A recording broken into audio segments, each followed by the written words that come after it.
ज़िंदगी में असली मज़ा तब आता है जब हम छोटी छोटी चीज़ों में अल्लाह का शुक्र महसूस करते हैं। तो चलिए आज का दिन बिस्मिल्लाह के साथ शुरू करते हैं। हे एवरीवन, अस्सलाम वालेकुम। कैसे हैं आप सब? उम्मीद करती हूँ सब खैरियत से होंगे और मैं भी अल्हम्दुलिल्लाह बहुत अच्छी हूँ। सुबह का टाइम है और मैंने सोचा नाश्ते के साथ आपके साथ कुछ बात कर ली जाए। आज का ब्लॉग सिर्फ एक सिंपल सी बात पर है, खाना और रिस्क का शुक्र। हम रोज़ सुबह उठते हैं, रोटी खाते हैं, चाय पीते हैं, लेकिन सोचो कितनी दफ़ा हम दिल से अल्हम्दुलिल्लाह कहा। कभी कभी रिस्क हमारे पास कम होता है लेकिन उसमें बरकत होती है, और कभी कभी ज़्यादा होता है लेकिन सुकून नहीं होता। तो आज हम बात करेंगे रिस्क के असल मतलब क्या है और अल्लाह ने हमें किस तरह शुक्र अदा करना सिखाया है। रिस्क सिर्फ पैसा नहीं होता, रिस्क वो हर चीज़ है जो अल्लाह से हमें मिलती है। एक सांस, एक ज़र्रा, एक कतरा पानी, एक मुस्कुराहट, एक बच्चे की हंसी या एक रोटी का टुकड़ा भी रिस्क है। किसी ने कहा था, जो तू खाता है वो तेरा रिस्क है और जो तू छोड़ देता है वो किसी और का। रिस्क का ताल्लुक़ सिर्फ पेट से नहीं होता, तकदीर से होता है। देखो, हर दफ़ा जब हम खाना खाते हैं तो अल्लाह ने हमें एक नई नेमत दी होती है। रोटी अगर सादी हो लेकिन अपने हाथों से बनी हो तो वो भी एक रहमत है, और अगर किसी के पास सब कुछ हो लेकिन दिल बेचैन हो तो वो रिस्क नहीं, इम्तिहान है। शुक्र करने से अल्लाह खुश होता है। कुरान में लिखा है, अगर तुम शुक्र करोगे तो मैं तुम्हें और ज़्यादा दूंगा। जितना हम अल्हम्दुलिल्लाह कहेंगे उतनी ही बरकत हमारे रिस्क में बढ़ेगी। कभी सोचा है कि कुछ लोग कम पैसों में भी खुश हैं, उनके घर में सुकून है, बच्चे हंस रहे होते हैं और रोटी पर भी बरकत होती है। और कुछ लोग हैं जिनके पास सब कुछ होता है लेकिन एक कतरा सुकून नहीं। बरकत सिर्फ चीज़ों में नहीं होती बल्कि अल्लाह का रहमज़द होने में होती है।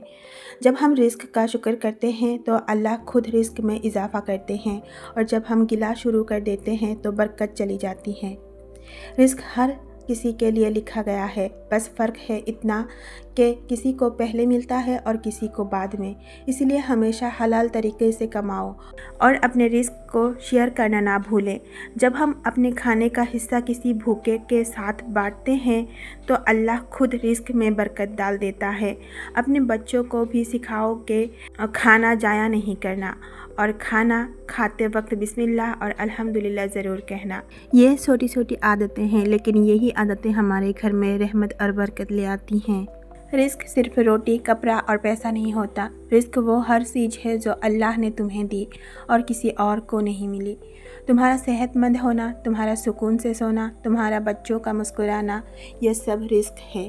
कुरान में अल्लाह ताला फरमाते हैं, और ज़मीन में कोई जानदार ऐसा नहीं जिसका रिस्क अल्लाह के ज़िम्मे ना हो। सोच कर देखें, जब हमारा रिस्क लिखा जा चुका है तो फिर फ़िक्र किस बात की। रिस्क और रहमत एक दूसरे से जुड़े हुए हैं।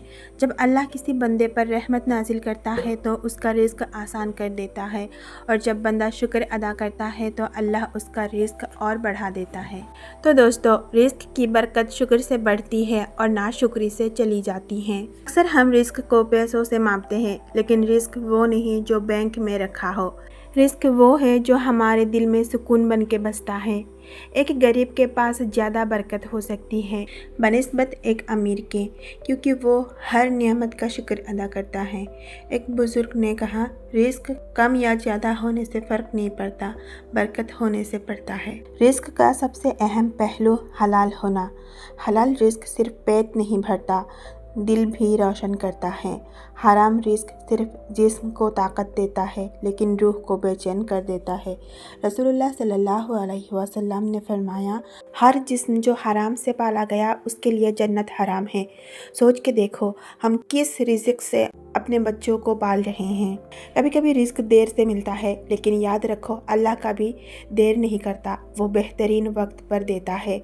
बस थोड़ा सा सब्र और तवक्कुल चाहिए। रसूलुल्लाह सल्लल्लाहु अलैहि वसल्लम ने फरमाया, अगर तुम अल्लाह पर वाकई तवक्कुल करो तो तुम्हें रिस्क उसी तरह मिलेगा जैसे परिंदों को मिलता है। वो सुबह भूखे पेट निकलते हैं और शाम को पेट भर के लौट आते हैं। सुभान अल्लाह, कितनी खूबसूरत मिसाल है। अच्छा, मैंने ना यहाँ पे नाश्ता बना कर ली, तो मेरे रूह को सेल्फ पर उठ के ही बैठना था, तो मैंने उसे वहाँ पे बैठा के उसको खिला रही थी और मैं खुद भी खा रही थी। चलिए दोस्तों, अब बात करते हैं कुछ ऐसे अमाल की जिससे रिस्क में बरकत होती है। नंबर 1, शुक्र अदा करना, हर नेमत पे अल्हम्दुलिल्लाह कहना। नंबर 2, नमाज का पाबंद होना, क्योंकि नमाज से रिस्क में रवानी आती है। नंबर 3, सुबह जल्दी उठना, सुबह के वक्त में बरकत है। नंबर 4, सदका देना, सदका देने से अमल कम नहीं होता, बढ़ता है। नंबर 5, पेरेंट्स की खिदमत करना, माँ बाप के कदम के नीचे जन्नत और रिस्क दोनों है। नंबर 6, इस्तिग़फ़ार, अल्लाह फरमाता है माग़फ़िरत मांगो, मैं तुम्हें माल और औलाद दोनों से नवाज दूंगा। नंबर 7, सिलसिलाए रिश्तेदारी, रिश्तेदारों से अच्छा बर्ताव रिस्क बढ़ाता है। इन सब अमाल से ना सिर्फ रिस्क बढ़ता है बल्कि दिल में सुकून भी आता है। तो दोस्तों, आज से कोशिश करें कि जब भी खाना सामने आए तो सिर्फ पेट नहीं, दिल भी भरे शुक्र से, क्योंकि रिस्क सिर्फ एक नियामत नहीं, यह अल्लाह की मोहब्बत का इजहार है। बस एक लफ्ज़ याद रखना, जितना ज़्यादा शुक्र उतनी ज़्यादा बरकत। अल्हम्दुलिल्लाह फॉर एवरी बाइट, अल्हम्दुलिल्लाह फॉर एवरी ब्रीथ। अल्लाह हम सब के रिस्क में बरकत और सुकून अता करे, आमीन। तो मिलते हैं एक नई पैगाम के साथ इंशाअल्लाह। अपना बहुत सारा ख्याल रखें। अस्सलामु अलैकुम।